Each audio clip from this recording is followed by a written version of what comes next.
Exercise 303 is about scalar multiplication. So remember, for a scalar, we talked about using Greek letters like lambda, and we should note that the vector A and the vector lambda A are parallel vectors. One is a multiple of the other. So if this is vector A, here's negative A, so lambda is -1. Here's 2A, where lambda equals 2. We can draw those anywhere. They're all parallel vectors. Of course, A and 2A are like, whereas negative A is unlike to those other two. So let's look at these examples. So ABCD over here is a parallelogram. Notice when I label ABCD, I do that in a cyclic way, going anti-clockwise, ABCD. We're also told that PQ is bisects BC and CD. Now those are not written as vectors, those are written as intervals. So this interval PQ bisects BC, that means it cuts it in half, so that and that are the same length. And it also bisects DC, so that and that are the same length. So that's shown there in the diagram. So in part A, we need to name any vectors equal to 2dq. So the vector dq is this vector here. There's more than one answer. DC doubles it, so that's one answer. But AB is also equal to DC because this is a parallelogram, so those are equal vectors. So DC and AB are those answers there. They are equal to 2dq.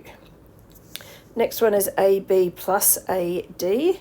So we've got AB plus AD. So we do need to use our parallelogram law, and AC would be the answer there.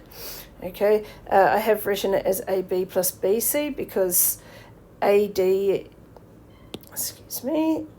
is equal to BC. So instead of AD, I can write BC.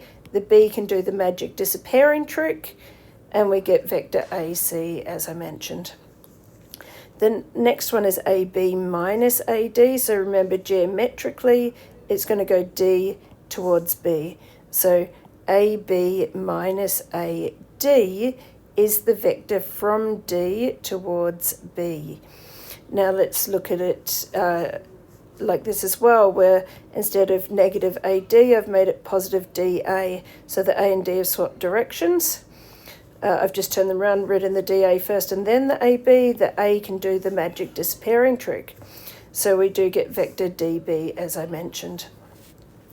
D is vector CP, so this way, plus half of BD.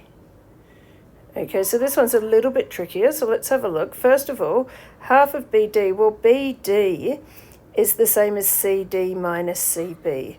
CD minus CB gives us the vector BD. So I've just replaced that, and then I expand that out.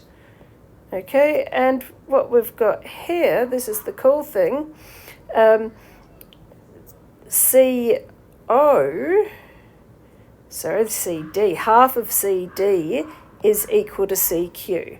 Half of CD is equal to CQ. And in the same way, half of CB is equal to CP. And then the CPs can literally just cancel out, and you're left with CQ. So that's pretty cool. It's nice how algebraically it works well as looking at it in the diagram. In terms of the diagram, because PQ bisects those two, PQ is actually equal to half of BD. So CP plus PQ gives us CQ. So if you can do it in the diagram, that's much faster, but a lot of people feel they need to rely on doing it this way. In example 2, we're asked to find the unit vector parallel to the following vectors. So we've got vector V here, and we need to find a unit vector in the same direction. So first of all, we want to think of V as 3 across and 4 up, and we need to find out how long V is in order to find a unit vector in that same direction. And we can just do that with Pythagoras' theorem. So the magnitude of V, written with those lines there, like absolute values, same as magnitude, is just Pythagoras' theorem, square root of 3 squared plus 4 squared, and that equals 5. So therefore the unit vector in the direction of v would be that vector v divided by 5, or a fifth of that vector v. So it's just this little vector here. Okay, and now let's look at the next one. So we want the unit vector in the direction of u. So the first thing we need to do is find the magnitude of u. Now we don't even need to draw it, just by when this one was 3, 4, we had 3 squared plus 4 squared using Pythagoras. So the magnitude of u is 4 squared plus 6 squared, and that equals the square root of 52, which is 2 root 13. So numerically, u over 2 root 13, u divided by 2 root 13 to get the unit vector, is equal to 1 on 2 13ths multiplied by u. We can leave it like that, or we can write it like that, which does tend to get a little bit messy. I do prefer the first one, but they're both fine. For C, we've got it in component form. So the vector m is 6i plus 8j. So the length of m, remember this is 6 across, 8 up, so it's Pythagoras again. 6 squared plus 8 squared is 10. So therefore, the vector m divided by 10 is 1/10 of 6i plus 8j, which equals 0.6i plus 0.8j. And just to show that that is a unit vector, the magnitude of that vector is the square root of 6 squared plus 8 squared. And that, of course, is equal to 1, so it is a unit vector in the same direction as m. So given that u is the vector AB, the unit vector parallel to u is this vector here, u divided by the magnitude of u. Okay, that's the magnitude of u. And the magnitude of u is found using Pythagoras' theorem. So it's the square root of a squared plus b squared.